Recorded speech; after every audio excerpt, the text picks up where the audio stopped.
acredito que a reforma que foi feita por Martinho Lutero, há 500 anos atrás, foi uma resposta de Deus, né? Uma resposta que ele deu para Deus, daquilo que Deus revelou para ele naquele momento.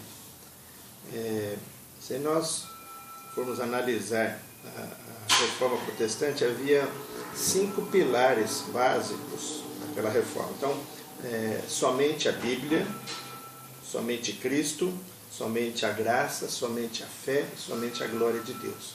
Que são os princípios que a palavra de Deus coloca para nós, para que possamos agradar a Deus, servir a Deus. E isso é o que a revelação de Deus no Novo Testamento diz para nós. Então, eu entendo que essa reforma foi uma reforma que partiu dele, e disso causou até uma divisão da Igreja Católica, mas eu creio que cada pessoa individualmente precisa ser reformado. E a palavra de Deus nos fala que essa reforma, Paulo fala em Romanos 12 isso: não vos conformeis com este século, mas transformai-vos pela renovação da vossa mente, para que experimenteis qual seja a boa, agradável e perfeita vontade de Deus. Então eu entendo que quando nós nos deparamos com a Escritura, quando nós nos deparamos com a palavra de Deus, nós vamos chegar à conclusão em que nós precisamos crer na palavra de Deus, que é o falar de Deus. Nós precisamos crer em Cristo, recebê-lo, tê-lo como nosso Senhor, como nosso Salvador. A própria palavra diz que não há salvação em nenhum outro, porque debaixo do céu nenhum outro nome há dado entre os homens pelo qual importa que sejamos salvos. O próprio Jesus falou: eu sou o caminho, a verdade e a vida, e ninguém vem ao Pai senão por mim. A palavra também nos fala que nós somos salvos pela graça. Isso é uma grande revelação, uma grande libertação para as pessoas, para todos nós. O apóstolo Paulo fala lá em Efésios capítulo 2, porque pela graça sois salvos, e isto não vem de vós, é dom de Deus, não de obras, para que ninguém se glorie. Então, como que nós podemos ser salvos? Muitas pessoas hoje, 500 anos após a reforma, ainda acreditam que podem ser salvos por bom comportamento, por serem bons ou por fazerem algo até mesmo para Deus. Mas o que a palavra de Deus nos fala? Que a nossa salvação é baseada na fé, naquilo que Jesus fez por nós. Nós temos que crer que Jesus pagou o preço. A nossa dívida era enorme, a nossa dívida era muito grande, impagável para Deus.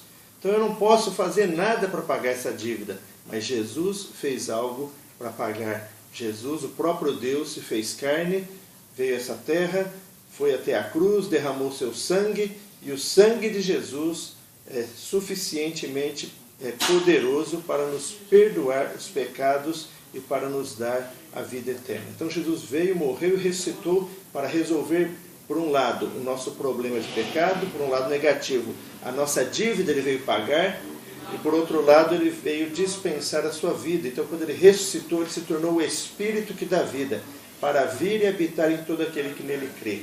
Então a reforma é isso, é nós nos adequarmos ao padrão de Deus, à vontade de Deus. Então muitas pessoas hoje pensam que podem comprar a salvação, mas a salvação é pela graça. Então a reforma veio mostrar isso, veio colocar o homem novamente nos trilhos, naquilo que é a vontade de Deus, naquilo que a palavra de Deus, a Bíblia nos fala. Então nós cremos que eu creio que precisamos de uma reforma nos dias atuais. Hoje nós vemos muito as igrejas, muitas delas desviando um pouco seu foco. Nós vemos muito as pessoas dando ênfase a coisas que Jesus não dá ênfase. ênfase à prosperidade, ênfase a bens, aquisição de bens materiais, como se a bênção de Deus fosse apenas receber bens materiais. E nós vemos que a palavra de Deus nos fala que as bênçãos de Deus, a graça de Cristo é muito mais do que isso, muito mais do que isso. E à medida que as pessoas focam nisso, elas estão se desviando do propósito original de Deus. A palavra de Deus nos diz no Novo Testamento que Deus quer nos transformar à imagem do seu Filho. Esse é o objetivo, esse é o propósito de Deus. Ele quer que a igreja seja edificada em Cristo. Ele quer que todos nós cresçamos em vida. Então, aquilo que foi reformado precisa continuar. Aquilo que foi reformado precisa ser realidade. Realidade na vida da igreja.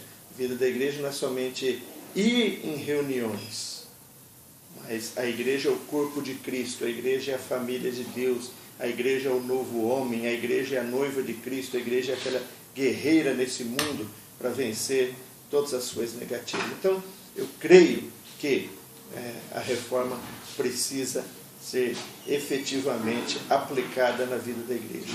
Muitos hoje não conseguem nem enxergar o fato de que a igreja não é um lugar. O Novo Testamento inteiro revela isso. A igreja é o corpo de Cristo, a igreja somos nós, e nós nos reunimos em um lugar. À medida que a pessoa tem uma ideia errada, ela pensa que a igreja é um lugar, isso atrapalha a sua vida cristã, isso atrapalha aquilo que Deus quer dar para ela. Porque no momento que ela pensa que a igreja é um lugar, então ela vai à igreja, ela volta da igreja e segue a sua vida normalmente. E a vida da igreja é uma vida vivida com Cristo. É uma vida onde Cristo é o Senhor. É uma vida onde nós estamos no aspecto familiar, no aspecto social, no nosso trabalho, na escola, nos nossos relacionamentos com as pessoas e também no aspecto desse relacionamento nas reuniões da igreja com os irmãos, executando a obra de Deus, fazendo a vontade de Deus, nesses aspectos espirituais da pregação do Evangelho, na propagação do Evangelho. Então, eu creio que Martinho Lutero deu o pontapé inicial, mas nós precisamos pegar a tocha e continuar levando esse Evangelho, a vontade de Deus e aquilo que está revelado na Palavra de Deus.